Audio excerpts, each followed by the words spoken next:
The Newsday continues here on One News Now. I'm Maricel Halili. Candidates are withdrawing and substituting left and right. And to tell us his insights on this, we have House Deputy Speaker and Vice Presidential Aspirant Representative Lito Atienza live via Zoom. Sir, good morning. Sorry, I think you're still on mute.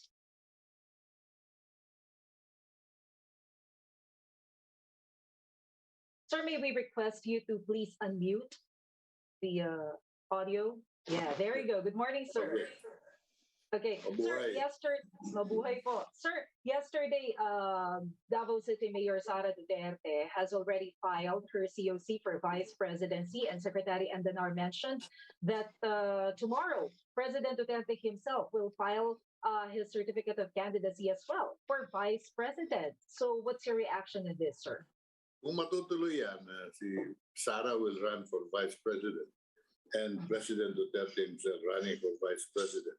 I'll really feel honored. Dalawang Duterte, kalabang ko.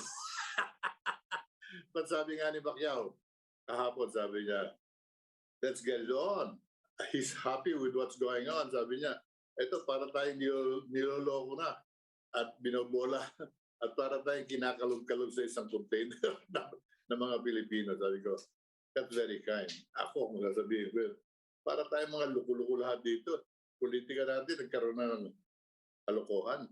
And this is the worst that can happen to a democracy. When it is ruled by men and ruled by families, and no longer the voice of the people is being considered. Parang usap-usap na lang tayo.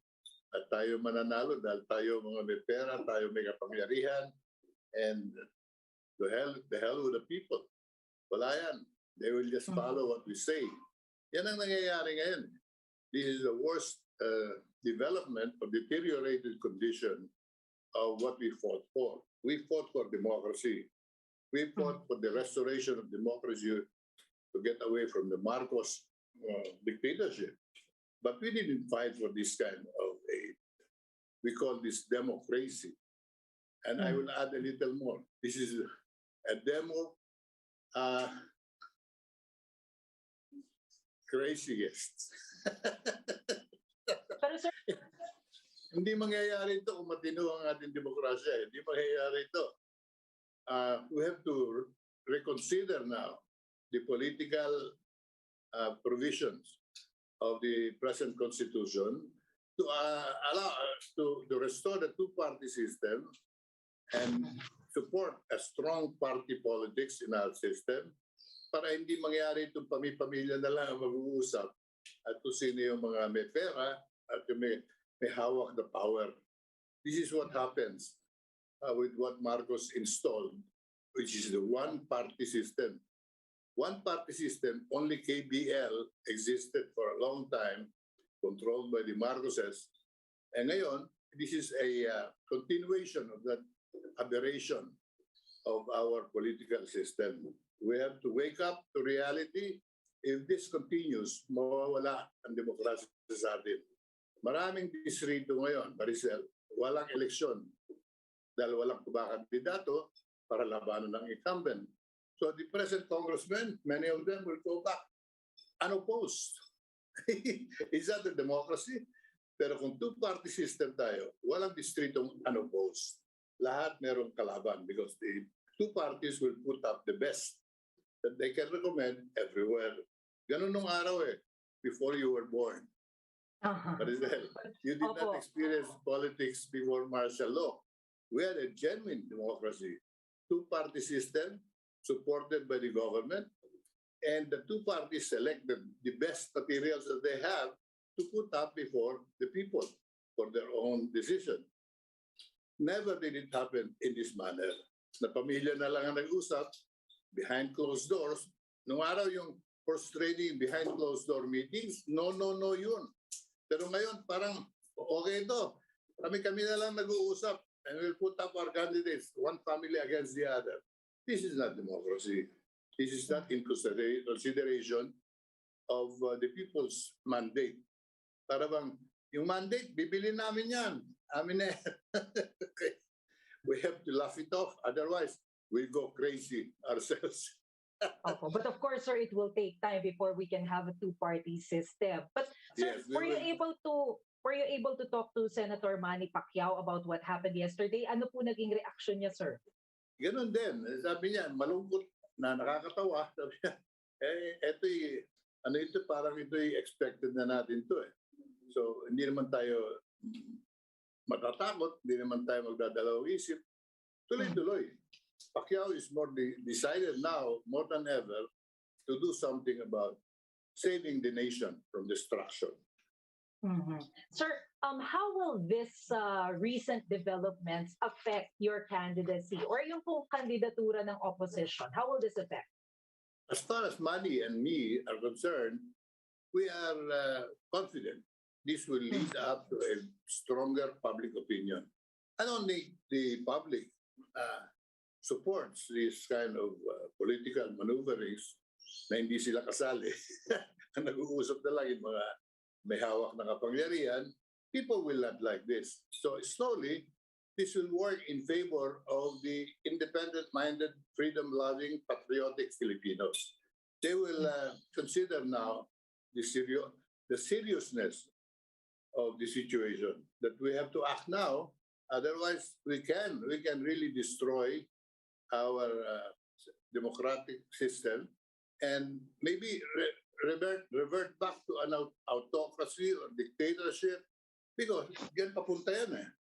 After a while, magde-decide na lang dyan yung presidenteng nakaupo. So hindi malayo na he will grab power to remain in power permanently like what Marcos did. Too much power in the hands of a small sector and not in the hands of the majority of the people is very destructive, very tempting even. Na hindi malayo na mag-isip yung nakaupo, bakit ako mag-e-election pa, nakaupo na ako. Yun ang inisip ni Marcos. Why will I let go in 1973? Because he was forced to go down in 1973 after 8 years as president. But the temptation came to him. I should grab power from within. Wala naman makakalaban dyan. Wala naman makakareklamo. I'm very popular. Sabi. He looked at himself in the mirror, and I'm a hero with 27 medals produced. Sir, I look at it positively, Maricel. This will wake up the people, wake up the nation, that we have to do something about our system of government. Otherwise, there'll be nothing left for our children and our grandchildren in the future.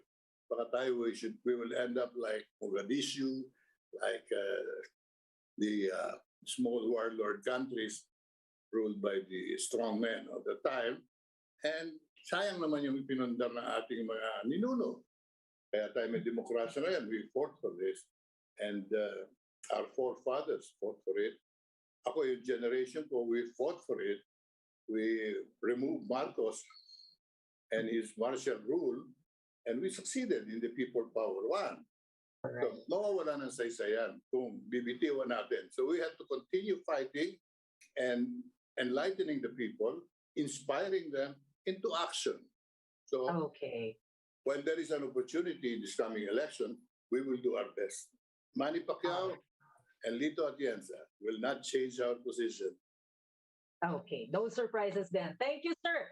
That was Vice Presidential Aspirant and House Deputy Speaker, Representative Lito Atienza. Thank you, sir, and good morning. Salamat, Maricela. Keep it up.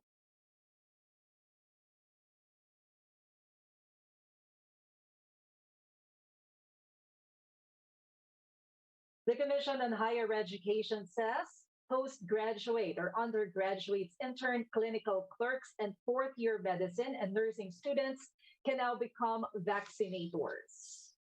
According to CHED, this move is to aid in fast-tracking the country's vaccination rollout. The program fleshed out via a joint memorandum circular by CHED and the Health Department will be on a voluntary basis. And the students will be supervised by licensed physicians and nurses. Areas under lockdown in the National Capital Region decreased by 50%. That's according to the latest data of the Philippine National Police. Only 15 areas in NCR are on granular lockdown from 30 last November 5, when the region eased restrictions. 7 of the areas are in Quezon City. 6 are under the jurisdiction of the Southern Police District, while 2 are in Eastern Metro Manila. Newly minted PNP Chief Jonardo Carlos vowed to beef up security measures to prevent crimes as more people are allowed to go out. And those are the top stories of the hour. Join us later at 1 p.m. as we continue to monitor the day's biggest stories. You can also catch One News on the Signal Play app. Register for a free account now at www.signalplay.com and stream One News live anytime, anywhere. I'm Maricel Hariri. We are One News.